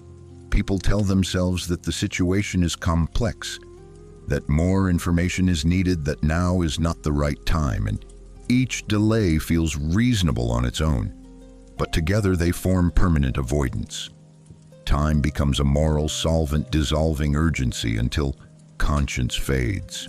The third step is social reinforcement. Silence is rewarded subtly through acceptance, stability, and safety, while speaking out is punished through isolation, ridicule, or threat. This teaches people that silence maintains belonging, and belonging feels like goodness, because exclusion is painful. Societies rarely need to enforce silence aggressively, because people internalize it quickly once they see who is praised and who is discarded. Silence is also cleaned by comparison. Individuals reassure themselves that others are worse, that their own silence is minor relative to greater evils, and this comparison allows them to feel moral. Without acting, morality becomes a relative scale rather than an absolute demand. Silence is further purified by necessity. Narratives people are told that circumstances left no alternative, that survival required compromise, and that resistance would have changed nothing. These narratives transform silence from choice into inevitability, removing responsibility from the individual and placing it onto abstract forces, history, context, or fate over time. Repeated silence becomes habit, and habit becomes character. People no longer feel that they are choosing to remain quiet. It feels natural, appropriate, and even ethical. Silence is then woven into identity. I am not political, I am neutral, I am just trying to live my life. And these identities function as moral armor, protecting individuals from confronting their own alignment with power. The most insidious part of this cleaning process is that silence begins to feel peaceful. The absence of conflict is mistaken for harmony, and the absence of resistance is mistaken for stability. People confuse calm with goodness because noise has been framed as danger and disruption. Once silence is fully cleaned, those who break it are perceived as aggressors rather than witnesses. They are accused of creating division, provoking chaos, or being extreme, while the silent majority is seen as balanced, reasonable, and mature. At this stage, injustice no longer needs defense. Silence itself has become its shield. And when consequences finally emerge, when harm becomes undeniable, people express shock and regret, claiming they did not know or could not act, forgetting that silence was never empty. It was a constant signal of permission. Silence is not the absence of morality. It is morality redirected inward to protect comfort rather than outward to confront harm. And the final lie that completes the cleaning process is the belief that silence keeps one clean, when in reality silence is what allows dirt to spread unnoticed, unchallenged, and normalized until it becomes the background of everyday life. And by the time society decides to speak, the silence has already done its work, not loudly, not violently, but patiently, efficiently, and with the full participation of those who believed they were doing nothing at all. What endures is not victory, but the traces left behind, because victory is an event, while traces are consequences, and history is shaped far more by what remains than by who won. Victories announce themselves loudly with dates, ceremonies, and declarations, but their noise fades quickly while traces settle slowly into culture, memory, language, and behavior, shaping lives long after the banners are gone. Power chases victory because victory looks like proof. It can be displayed, counted, and recorded, but justice does not aim for victory because victory often ends inquiry. It closes questions and declares completion. Traces do the opposite. They linger, they disturb, they ask to be interpreted. A society can win a war and still lose its humanity, but the loss may only become visible generations later in trauma, mistrust, normalized cruelty, and inherited fear. These are traces, not defeats, and they cannot be erased by rewriting outcomes. Harsh actions often produce quick victories, but they leave deep marks. Resentment cycles of violence and moral numbness that persist long after control is secured. Mercy may appear to lose in the short term because it refuses decisive domination, but when it is practiced, it leaves different traces: trust, restraint, the memory that violence was not inevitable. These traces are subtle and therefore undervalued because they do not fit into narratives of success. History remembers victories because they are easy to tell, but lives are shaped by traces because they are impossible to avoid. People grow up inside them without knowing where they came from, learning behaviors, fears, and assumptions that feel natural but were inherited from past choices. This is why judging the past by its victories is misleading, because the real legacy of an era is not its triumphs, but its after effects. The institutions it normalized, the silences it taught, and the boundaries it erased power may win today, but the traces it leaves determine whether tomorrow will be livable. Justice may fail to win, but the traces it leaves preserve the possibility of dignity in hostile conditions. A person who refuses to comply may not change the outcome, but they leave a trace, a memory that resistance existed, a crack in inevitability, a signal to those who come after that the world was not unanimous. This trace may seem insignificant compared to victory, but it is often the only thing that prevents history from appearing total, complete, and justified systems. Fear traces more than defeats, because defeats can be reframed, absorbed, and corrected, but traces persist quietly, undermining narratives of necessity. They cannot be punished once they exist, because they live in memory, example, and absence: the absence of cruelty, the absence of silence, the absence of obedience that did not happen. And this absence speaks louder over time than any victory. Justice is not measured by winning, because winning often belongs to those willing to sacrifice. Everything else, justice is measured by what it refuses to destroy, even when destruction would be effective, and those refusals leave marks in how people treat one another, what they tolerate, and what they remember. Victory ends, stories' traces begin them, and while history celebrates winners, life unfolds inside the residues they leave behind, teaching future generations not who prevailed, but what kind of world that victory created, and whether it was worth surviving at all. Justice is a burden rather than a result, because it does not resolve tension. It creates it, and it does not close responsibility. It opens it. Results offer closure. They signal completion, success, and relief. They allow people to move on, believing something has been achieved. Justice does the opposite. It refuses closure. It insists that attention remain active and that responsibility never be fully discharged. A result can be pointed to, measured, and celebrated. Justice cannot, because justice is not an outcome. It is an ongoing demand placed on the individual conscience. It requires continuous awareness, judgment, and restraint. And this constancy is exhausting. People want justice to behave like victory, because victory ends effort. But justice never ends effort. It follows individuals into every decision, every silence, and every compromise, asking again whether what is being done is acceptable. Results. Reward justice burdens results.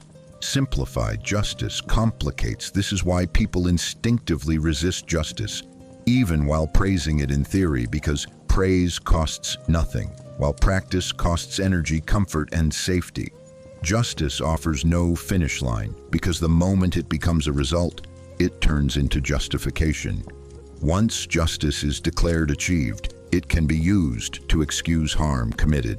In its name, history shows that whenever justice is framed as an accomplished goal, it quickly becomes a shield behind which power hides, declaring that fairness has been secured while inequality persists. Justice, therefore, must remain unfinished to remain honest. And this unfinished state feels like weight because it denies people the relief of believing they are done. Being responsible, a burden, is something carried forward, while a result is something left behind. Justice insists on being carried. It demands that individuals remain alert to harm, even when rules allow it, even when outcomes appear positive, and even when silence would be easier. This burden is personal. It cannot be shared without dilution, and it cannot be delegated without corruption. Systems promise justice as a result precisely because systems cannot carry burdens. They operate on completion, efficiency, and finality. Individuals can carry burdens because they can feel guilt, doubt, and care. Justice survives only where someone is willing to accept this weight, without certainty that it will change anything. Justice does not promise improvement, it promises integrity. And integrity is heavy because it requires refusing benefits gained through harm and accepting losses incurred through restraint. People often ask, what did justice achieve? But this question misunderstands justice entirely, because justice is not meant to achieve. It is meant to prevent it. Prevents normalization of cruelty. It prevents surrender of conscience. It prevents the individual from becoming fully aligned with unjust systems.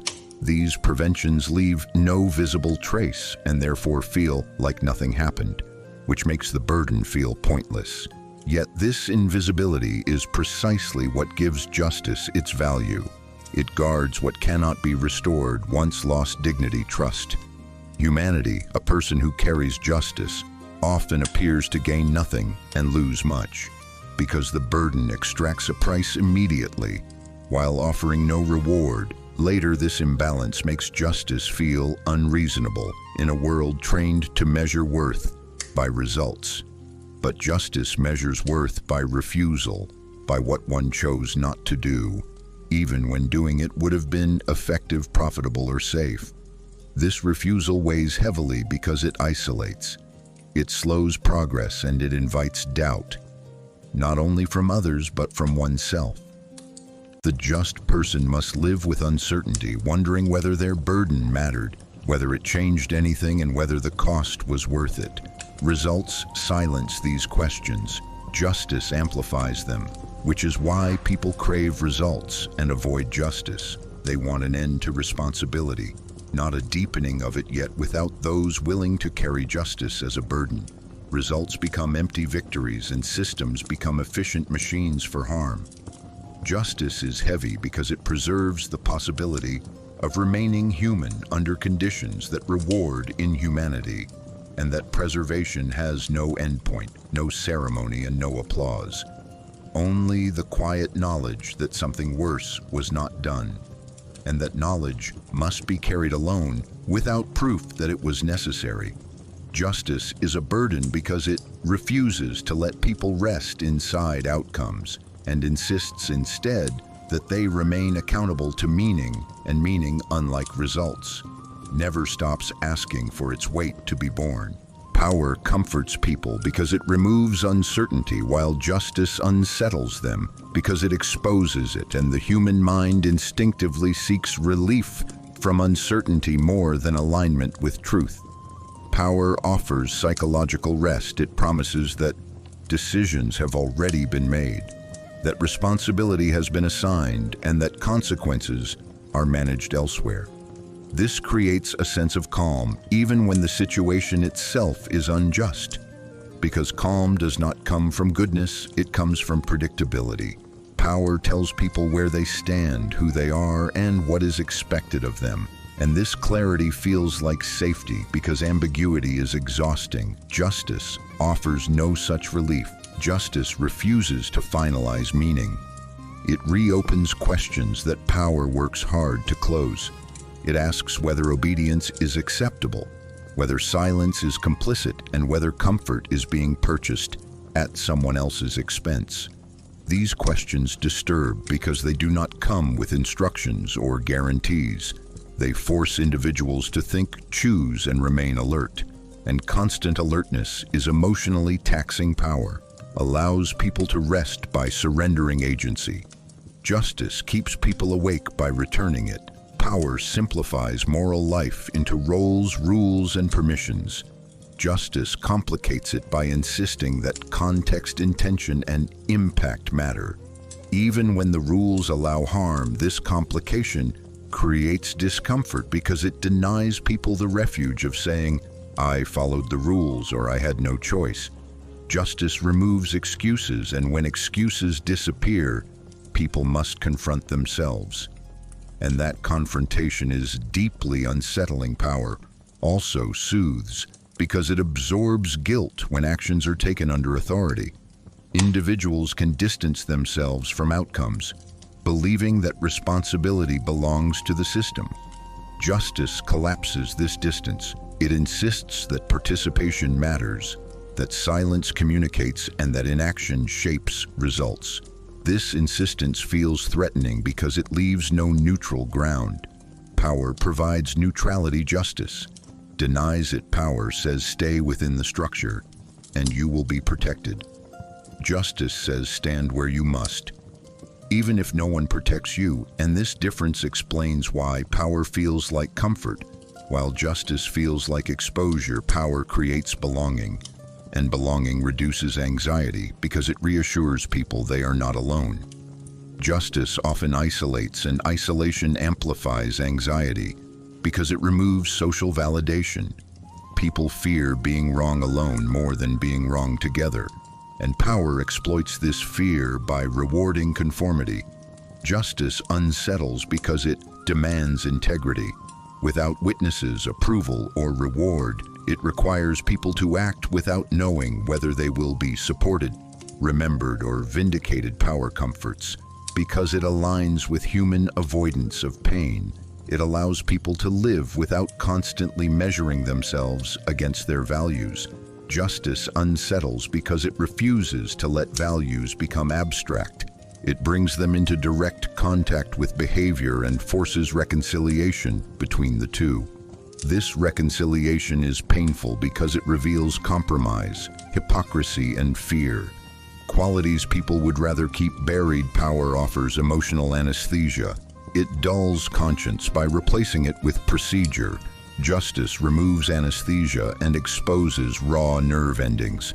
People often describe this exposure as stress disruption or instability, but it is simply awareness, and awareness is uncomfortable in a world organized to minimize discomfort. This is why societies gravitate towards strong authority during uncertain times, because uncertainty already strains the psyche, and justice would add further strain by questioning responses. Power promises immediate relief. Justice promises none. It offers only the burden of remaining honest in conditions that reward dishonesty.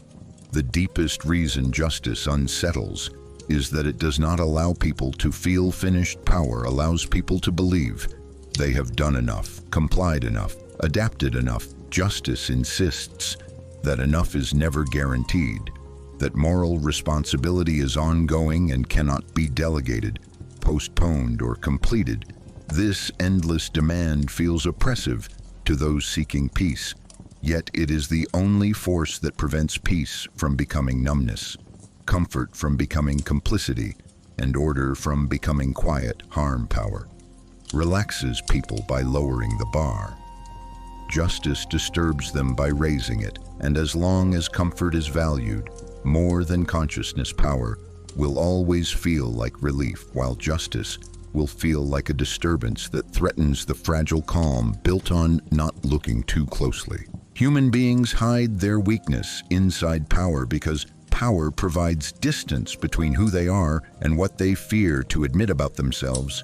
Weakness is not only physical, it is fear, uncertainty, doubt, and the awareness of vulnerability. And these are states. Humans instinctively try to escape. Power offers an escape by allowing individuals to merge with something larger than themselves, a system, an authority, a nation, an ideology. And within that structure, personal weakness becomes invisible when a person stands alone. Their fear is exposed, but when they stand behind power, their fear is reframed as loyalty, caution, realism, or necessity. Power allows people to mask insecurity as obedience and cowardice as discipline. It gives them language that transforms inner fragility into external justification. This is why people so often cling to powerful institutions, even when those institutions harm them, because inside power, they do not have to confront their own hesitation, their own silence, or their own compromises. Weakness demands self-examination. Power removes that demand. It replaces introspection with alignment and responsibility with hierarchy under power. Individuals can say, "I am not afraid. I am simply following orders. I am not uncertain. The rules are clear. I am not weak. The system is strong." And this psychological transfer is deeply comforting because it converts internal conflict into external structure power, absorbs doubt, and returns certainty, even if that certainty is false. Justice, by contrast, strips away these protections. It exposes weakness rather than concealing it. It asks individuals to face fear without armor, to acknowledge uncertainty without permission, and to act without guarantees. This confrontation is deeply uncomfortable because it reveals how much of human behavior is driven not by conviction, but by avoidance. Power thrives on this avoidance. It gives people symbols, uniforms, titles, and identities that allow them to feel solid while remaining hollow inside. And the more fragile the individual feels, the more intensely they defend the power they depend on, because losing that power would mean facing themselves without protection. This is why people often react aggressively when power is questioned, not because they believe deeply in it, but because without it, their weakness would become visible. Criticism of power feels like a personal attack. Because power has become a psychological shelter throughout history, this dynamic repeated itself. Soldiers hid fear behind duty, citizens hid doubt behind patriotism, believers hid uncertainty behind doctrine, and officials hid moral compromise behind legality. Power did not remove weakness, it simply redistributed it, spreading it across structures so large that no single person felt accountable. Justice threatens this arrangement because it collapses the distance between action and self. It removes the shield and returns weakness to where it originated, inside the individual, and forces them to confront it without excuse. This is why justice feels unbearable to many. It does not flatter, it does not reassure, it does not protect. It reveals, and revelation is painful because it exposes the gap between who we claim to be and what we actually do. Power allows humans to live comfortably inside that gap.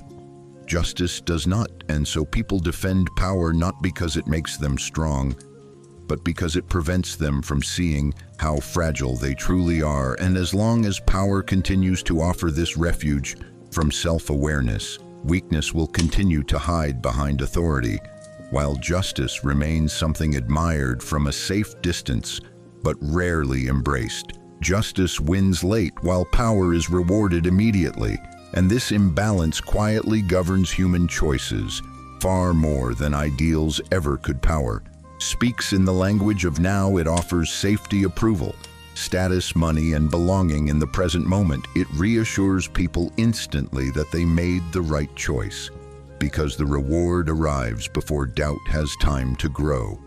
Justice offers nothing like this. Justice asks for sacrifice first. It demands loss, discomfort, and risk, without any guarantee that the future will ever recognize the cost. And the human mind struggles deeply with this delay, because humans are not built to live on distant moral promises.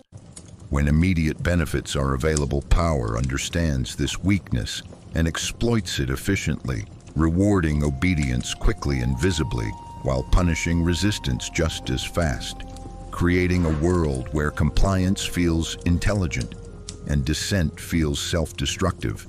Those who choose power often appear successful, not because they are right, but because their rewards are tangible and immediate, while those who choose justice appear to fail because their reward is invisible, delayed, or never arrives at all. History then reinforces this illusion by celebrating victories rather than integrity, by recording triumphs rather than sacrifices, and by teaching generations that effectiveness matters more than correctness. This teaches people a dangerous lesson, that what pays quickly must be right, and what costs deeply must be foolish. Justice is not slow because it is weak. It is slow because it refuses to manipulate fear or temptation. It does not bribe, it does not threaten, and it does not promise protection. It only promises alignment between action and conscience. And this alignment has no market value in systems driven by immediacy. Power thrives in short time frames. It flourishes in moments of crisis, urgency, and fear because these conditions suppress long-term thinking. Justice requires distance, patience, and reflection, qualities that collapse under pressure. This is why, in moments of instability, societies rush toward strong leaders, rigid systems, and decisive authority, even when those forces are destructive because they deliver the comfort of instant resolution. Justice cannot compete with that speed. It cannot offer relief on demand. It works quietly, reshaping values, slowly influencing thought, gradually altering behavior across generations. And because its victories are subtle, they are often unnoticed while power stages its success, loudly through symbols, ceremonies, rewards, and punishment. Humanity repeatedly chooses power not because it hates justice, but because it is impatient, because waiting for justice means tolerating uncertainty and living without immediate reassurance. Power removes that discomfort by rewarding compliance instantly, even if the reward is shallow, temporary, or built on harm. Later generations may look back and recognize where justice stood and where power abused, but that recognition costs nothing to those who receive it, while those who paid the price are already gone. And this delayed acknowledgement becomes a moral illusion, allowing societies to believe they value justice while continuing to reward power in practice again and again. Justice arrives late because it refuses to rush. Power wins early because it understands urgency. And until humanity learns to resist the seduction of immediate reward, justice will continue to be admired in memory, while power continues to be rewarded in real time. Power frees the individual from responsibility, while justice places the weight of responsibility directly on the human conscience. And this difference explains why power has always been more attractive than righteousness. Power does not ask who you are or what you believe. It asks only whether you obey. Once obedience is given, the burden of choice disappears. Decisions are no longer personal. They are externalized. The system thinks, commands, and acts on your behalf. And this creates a powerful illusion of freedom because the individual no longer feels accountable for outcomes. Violence, injustice, and cruelty can be justified as necessity, as orders, as inevitability. Power allows people to say, "I did not choose this. It was decided above me," and this sentence has protected more wrongdoing than any weapon in history. Justice offers no such shelter. Justice removes the hiding place. It returns choice to the individual, and with choice comes responsibility.